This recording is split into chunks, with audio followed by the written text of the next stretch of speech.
మన ప్రభువును రక్షకుడైన యేసుక్రీస్తు పరిశుద్ధ నామమున వందనాలు. ప్రియదేవుని సంఘం ప్రియదేవుని బిడ్డలారా, మరి ఉదయకాల సమయం దేవుని వాక్యం ధ్యానించడం ముందుగా ప్రార్థన చేసుకుందాం. ప్రార్థన. కృపగల తండ్రి, దయగల యేసయ్య, నీ బంగారు పాదాలకు లెక్కలేని వందనాలు, స్తుతులు, స్తోత్రములు.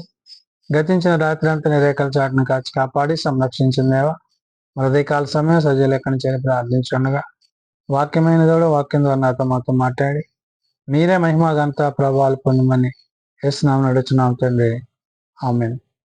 ప్రియదేవుని సంఘమ ప్రియదేవుని బిడ్డలారా, నేడు ఏర్పాటు చేయని దేవుని వాక్య భాగము అపోస్తలుడైన పౌలు తెస్సలోనికీయులకు రాసిన 2వ పత్రిక 3వ అధ్యాయము 16-17 వచనాలు ధ్యానం చేస్తున్నాము.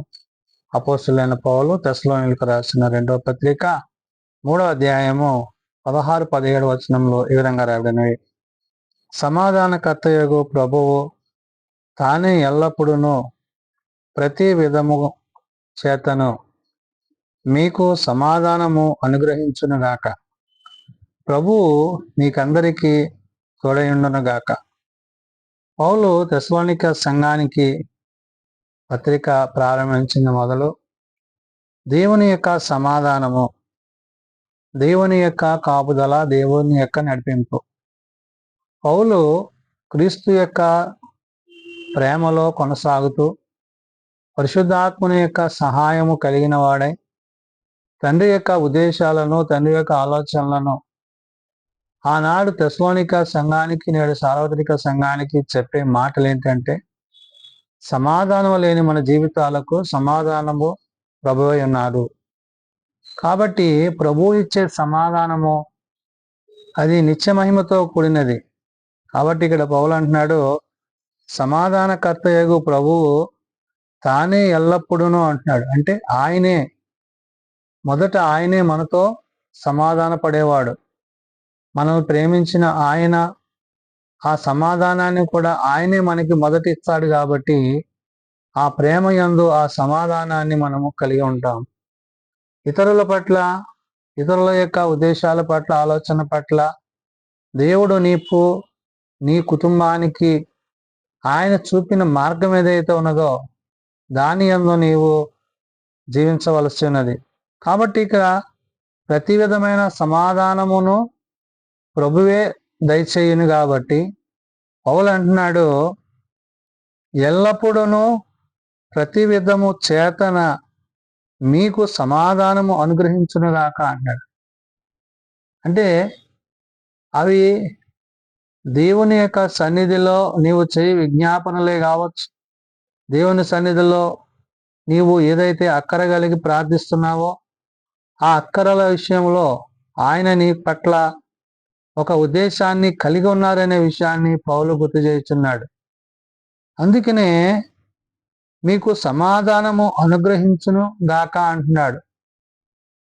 ఈ అనుగ్రహము దేవుని యొద్ద నుండి మనం కలిగి ఉండాలంటే పౌలు యొక్క మాటలో, పౌలు యొక్క ఉద్దేశములో ఆయన చేత, ఆయన ద్వారా ఏర్పరచబడ్డ వారమై, ఆ ఏర్పరచబడ్డ వారమైన మనము ఆ ప్రత్యేకతను కలిగిన వారమై ఉంటాము. అంటే పరిశుద్ధాత్మ దేవుడు మనలను తండ్రితో, కుమారునితో నిత్యము నడిపించు ఆయన మార్గం ఏదైతే ఉందో అది మనలను నెమ్మళింపజేసేది, సమాధానపరిచేది, దేవుని యొక్క చిత్తాన్ని మనకి అనుగ్రహింపజేసేది.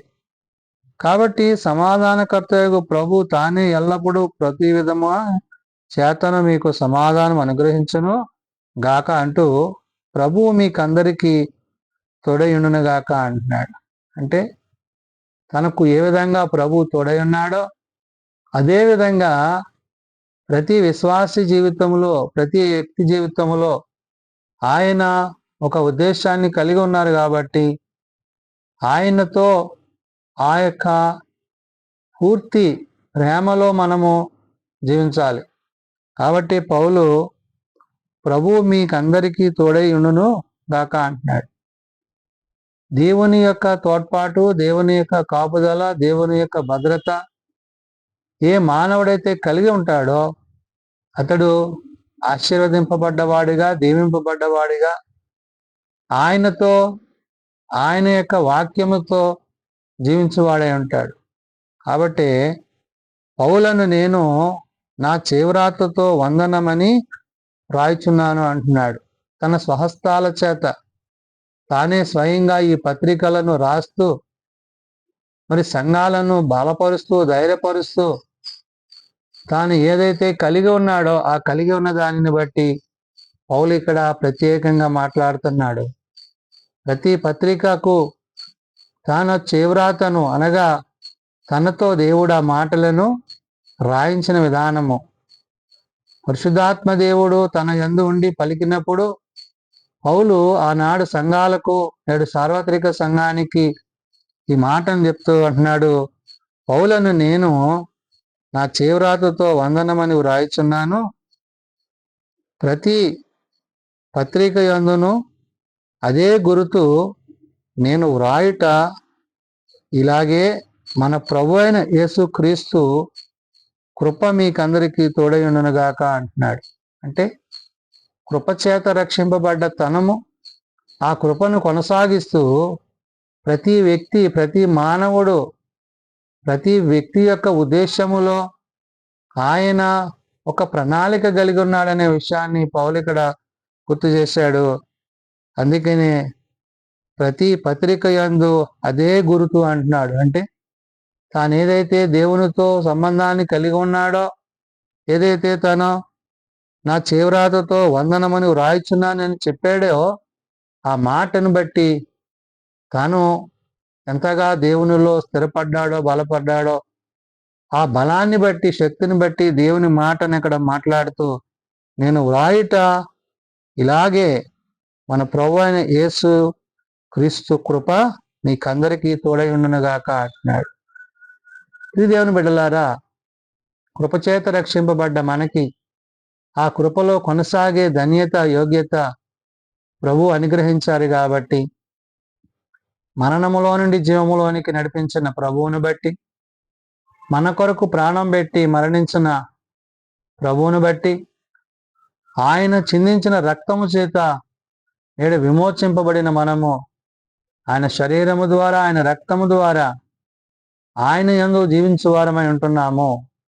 అందుని బట్టే క్రీస్తు యేసుకు కలిగిన ఈ మనస్సును మనము కలిగి ఉండాలని పౌలు అనేక పర్యాయములు తన పత్రికలో మాట్లాడతాడు. అంటే తండ్రి ప్రేమను కలిగి ఉన్న ప్రభు ఆ ప్రేమను తన ఎడల, అంటే ఎవరైతే ఆయన వాక్యమునందును ఆయన మాటల యందును ఆయన ఉద్దేశముల యందును జీవించువారై ఉంటారో అట్టి వారు కూడా అట్టి రీతిగా ఆ యొక్క పరమందు దేవునితో ఆ యొక్క పరలోకపు ఆనందాన్ని కలిగిన వారై ఉంటారు. కాబట్టి మానవులమైన మనము దేవుని మాటగా పౌలు ఇక్కడ చెప్తున్న మాట, మన ప్రభు అయిన యేసు క్రీస్తు కృప మీకందరికీ తోడయుండును గాక అంటున్నాడు. దేవుని కృప, దేవుని కనికరాలు, దేవుని దీవెనలు మనం ఎల్లరము కలిగిన వారముగా వాటి యందు నిలిచిన వారమై ప్రభుతో పరిశుద్ధాత్మతో ఆనాడు తెస్సలోనిక సంఘానికే కాదు నేడు సార్వత్రిక సంఘానికి పౌలు చెప్తున్న మాట, ప్రతి విధమైన సమాధానము ప్రభువును బట్టి ప్రభు మాటను బట్టి మనము కలిగిన వారమై ఆ ప్రకారం మనం జీవించు వారమై ప్రభు యొక్క రాకడ కొరకు ఎదురు చూసు వారమై ఉండాలని పరిశుద్ధాత్మ దేవుడు పౌలు ద్వారా పలికించిన మాటలు. ప్రార్థన చేసుకుందాం. మమ్మల్ని మిక్కిలిగా ప్రేమించిన మా తండ్రి, కృపగల దేవ, అవును నాయన, సమాధానాధిపతివి, సమాధానము లేని మానవులకి సమాధానాన్ని ఇచ్చి మా పట్ల నీవు చూపిన ప్రేమకు మేమును అట్టి రీతిగా సమాధానపడి నీతో జీవించుటకు మాకు నేర్పించండి. లోకమును పాపమును కాక నీ వాక్యమును బట్టి నీతిని బట్టి నీ ఉద్దేశాలను ఎరిగిన వారమై నీ యందు నమ్మిక కలిగి జీవించుటకు మాకు నేర్పించండి. పౌలు సెలవిస్తున్నట్లుగా క్రీస్తు ప్రేమలో ప్రతివారు పాలిభాగస్తులై ఆ ప్రేమ యందు నిలిచిన వారమై జీవించుటకు మాకు నీ సహాయమును దయచేయండి. బలహీనలను బలపరచువాడవు, రోగులను స్వస్థపరచువాడవు, హాస్పిటల్స్ వద్ద ఇండ్ల వద్ద ఉన్న వారిని లేవనెత్తువాడవు. ఎవరైతే ఇంకా నేను ఎరుగక తెలియక తమ హృదయాలయంలో కఠిన మనస్సు కలిగి ఉన్నారు, అట్టి వారికి మారు మనస్సు పాపక్షమాపణ దయచేయమని జీవము కలిగిన నీ మాటల చేత జీవింపజేసి సమాధానాధిపతివైన నిన్ను బట్టి అట్టి సమాధానము ప్రతి కుటుంబము కలిగి ఉండి నీ యందు జీవించగలందరూ కట్టి కృప దయచేయి. చిన్నబిడ్డలు, యవనులు, పెద్దలు, వృద్ధులు వారి వారి ప్రార్థన విజ్ఞాపనలు బట్టి బిడ్డలను ఆశీర్వదించి దీవించి మీ కృపయందు కొనసాగించమని జీవము కలిగిన నీ మాటల చేత జీవింపు చేయమని యేసునామం అడుగుతున్నాము తండ్రి, ఆమేన్. పరలోకమందున్న మా తండ్రి, నీ నామం పరిశుద్ధపరచబడుగాక, నీ రాజ్యం వచ్చుగాక, నీ చిత్తం పరలోకమందు నెరవేర్చినట్లు భూమి మీద నెరవేరుగాక. మానవులను మాకు దయచేయము, మేళ ప్రార్థన చేసిన వారిని మేము క్షమించిన ప్రకారం మా ప్రార్థన క్షమించము, శోధనలో తేకాల్సి తప్పించము. రాజ్యము, శక్తి, మహిమ నిరంతరము నీవైన తండ్రి, ఆమేన్. మన పరమ తండ్రి అయిన దేవుని ప్రేమ, ప్రభువైన యేసుక్రీస్తు కృప, ఆదరణకర్త అయిన పరిశుద్ధాత్మ యొక్క సహాయము సదా తోడయండి సంరక్షించునుగాక, ఆమేన్.